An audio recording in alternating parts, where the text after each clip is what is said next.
Boa tarde a todos, eu sou a Luciane e juntamente com a Josiara Amaral nós vamos falar sobre a participação da agricultura familiar na alimentação escolar do município de Santo Ângelo. A agricultura familiar antigamente era chamada de agricultura de subsistência e ela é o cultivo da terra pelo pequeno produtor rural, onde o trabalho é realizado pelo produtor e pela sua família. Então a família é a proprietária e ao mesmo tempo é a produtora. Segundo Lauro Matei no seu texto O papel da agricultura familiar no desenvolvimento rural brasileiro contemporâneo, a agricultura familiar ela responde por mais de 80% dos estabelecimentos, e até a década de 90 não havia nenhuma política pública voltada para o atendimento das necessidades desse segmento. Mas em 1996, com o advento do PRONAF, a categoria da agricultura familiar foi legitimada. Agora falando um pouco sobre Santo Ângelo. A rede municipal de ensino de Santo Ângelo conta com 20 escolas de ensino fundamental e 21 escolas de educação infantil, fazendo um total de 5.521 alunos na rede municipal de ensino. E todas essas escolas são abastecidas com a merenda escolar. Então, o processo de escolha do agricultor familiar para fornecer a merenda escolar foi informado pela nutricionista Adriana Fão Carlotto. Esse processo de cadastramento dos agricultores familiares é feito através de uma chamada pública, sendo que antes disso a própria nutricionista visita a feira de hortifrutigranjeiros da cidade e faz a média com 3 produtores diferentes. Depois disso o preço é tabelado, sendo que cada agricultor ele é escolhido dentro de uma chamada pública, e para os demais fornecedores que não são agricultores familiares é feito via licitação por menor preço. Agora eu passo a palavra para a colega Josiara para dar continuidade à apresentação. Então, dando continuidade ao que a colega Luciane estava apresentando, eu sou a Josiara e vou dar prosseguimento. Bom, ela parou falando como é que acontecia esse processo de compra da alimentação pela chamada pública. Então, depois que é feita a pesquisa com 3 agricultores dos produtos que vão ser comprados, é feita uma média desses produtos, de quanto custa, qual é o preço médio de cada item. Depois essa lista é enviada para o setor de compras da prefeitura, geralmente o setor de licitações, né? E lá feita é a chamada pública dos agricultores interessados em participar. Mas é importante falar que a chamada pública ela é um processo de licitação um pouco diferenciado daquela licitação normal, por exemplo, por carta convite, porque na licitação por carta convite, tu precisa ter 3 participantes com documentação em dia, de acordo com o que é pedido no edital, para te poder habilitá-los e abrir o envelope da proposta.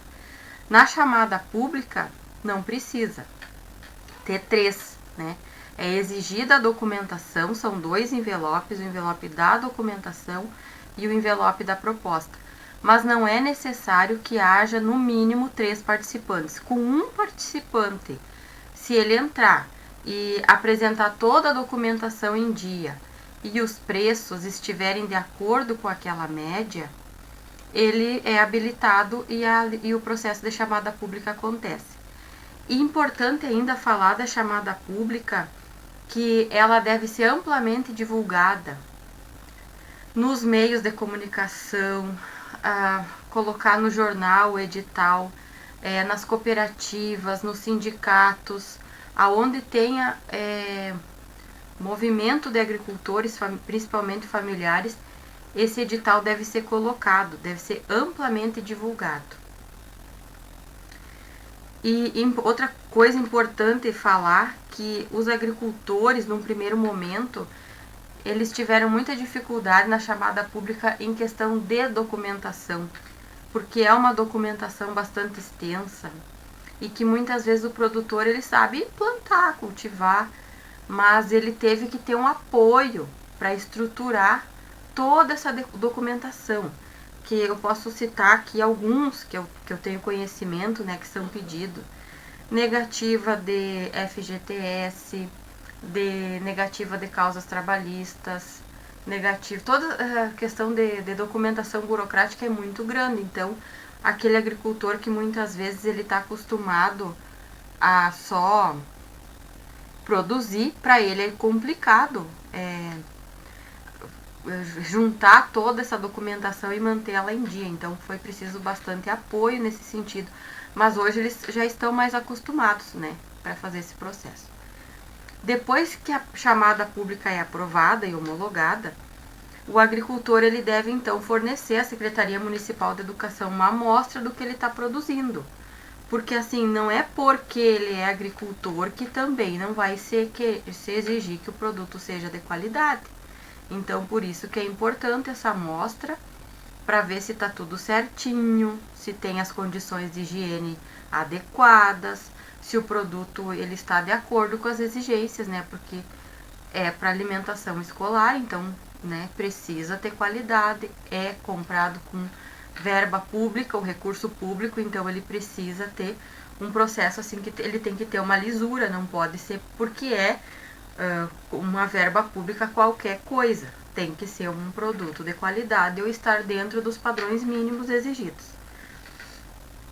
Então, depois que esse produto é aprovado, é realizado um laudo para o setor de compras da prefeitura, que vai dar continuidade ao processo, fazendo contrato com o agricultor, né? Aí ele está aprovado e começa a se fazer o cronograma para fornecimento do produto para alimentação escolar das escolas municipais. Continuando, vale ressaltar que cabe ao pequeno produtor comprovar a sua condição de pequeno produtor rural, pois para participar de todo o processo ele precisa apresentar o documento do PRONAF. Esse documento que ele deve apresentar no processo de chamada pública é a DAP, Documento de Aptidão ao PRONAF, que vai comprovar que ele é um pequeno agricultor familiar. E é dada prioridade ao pequeno produtor, mas caso não haja fornecedor para o produto, parte-se para a esfera regional, podendo chegar até o nível nacional. Então, para aquisição desses produtos, caso participe mais de um produtor e com os mesmos produtos, tem uma tabela de pontuação, né? Então, assim, prioridade para os pequenos produtores locais. Se eles não têm aquele produto que está no edital, pode-se partir para um regional, produtores regionais. E se os produtores regionais não tiverem como fornecer, pode-se partir para produtores que estejam interessados e que venham de mais longe, desde que aquele produto esteja dentro da média de preços que foi colocada na licitação, na chamada pública. Então, no município de Santo Ângelo, existem 55 agricultores cadastrados e que oferecem diversos produtos, como doce de leite, pão para cachorro-quente, suco de frutas, batata doce, bergamota, montenegrina, laranja para suco, suco de uva tinto natural, alface, repolho roxo, tempero verde, mandioca descascada, beterraba, cenoura, repolho verde, melão, bolacha caseira, cuca tradicional recheada, pão de sanduíche, laranja de umbigo, melancia, queijo colonial, salsa e cebolinha, milho verde, bergamota pão-cã, batata doce, pão caseiro sovado, pão integral, bebida láctea, salame colonial e melado. Então a gente vê quanta variedade de coisas que hoje estão na alimentação dos alunos das escolas do município, que antes não se tinha essa variedade. Só que tem uma coisa interessante para a gente ressaltar também, que esses produtos vão variar conforme o cardápio, porque é necessário que exista esse cardápio padronizado, feito por nutricionistas, né, para fazer o balanceamento, para ser mais adequado à necessidade nutricional dos alunos. Mas assim a gente vê que riqueza de coisas, que maravilha, né? Tudo produzido, a maioria desses produtos produzidos, né, na própria região, investindo dinheiro no agricultor familiar, garantindo uma renda melhor para ele e garantindo uma merenda de qualidade, uma alimentação de qualidade para as crianças. E nessa última tabela aqui a gente pode ver o percentual referente a essa aquisição de alimentos da agricultura familiar para alimentação escolar da rede municipal de Santo Ângelo, desde o ano de 2010 até o ano de 2020, né? 10 anos aqui a gente tem uma retrospectiva. Então, no ano de 2010, foi gasto 34,66% do montante repassado pelo FNDE para alimentação na agricultura familiar. Importante ressaltar que é obrigatório, está na lei, que no mínimo 30% desse valor deve ser gasto com a agricultura familiar, né? No ano de 2011, 21%, não alcançou o percentual de 30%, né? 2012, 32%. E no ano de 2013, 45%. 2014, 66%. O ano que teve maior participação da agricultura familiar na merenda escolarizada. Bom, aqui a gente pode ver que de 2012...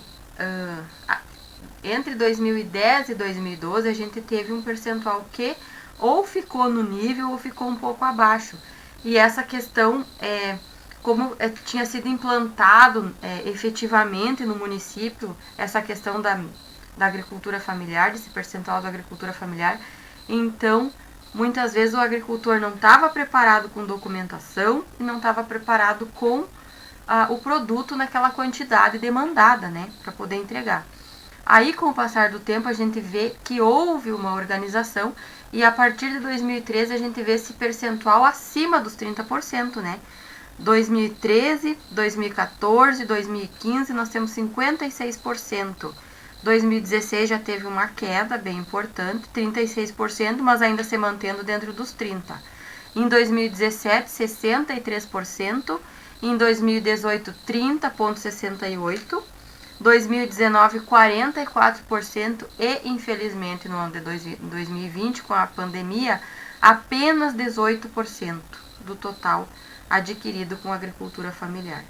Uma realidade, né, bem triste, que foi um baque para os agricultores, porque eles já estavam assim programados para produzir uma certa quantidade de alimentos e, bem no fim, com a pandemia, né, ficou complicado.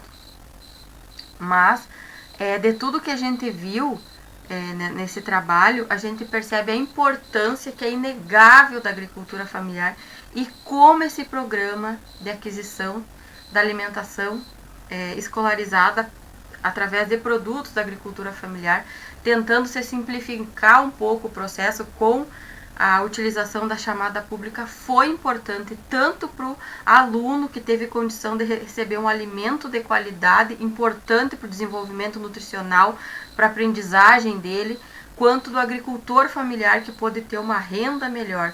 Porque a gente fica imaginando que se não tivesse esse incentivo de compra dos pequenos agricultores, ia estar muito complicada a situação para eles, né? Porque eles... a propriedade que eles têm, muitas vezes não comporta estar produzindo só soja, trigo, né, milho, e que é preciso diversificar, e que essa diversificação traz renda. Mas se tem um mercado onde ele pode escoar tranquilamente esse produto, melhor ainda. E assim, o que a gente vê que seria mais importante ainda é que se alcançasse 100% da agricultura familiar, oferecer um produto fresco e de qualidade todo dia na mesa desse aluno seria muito importante. Então a gente encerra esse trabalho por aqui e agradece a atenção de todos. Obrigada.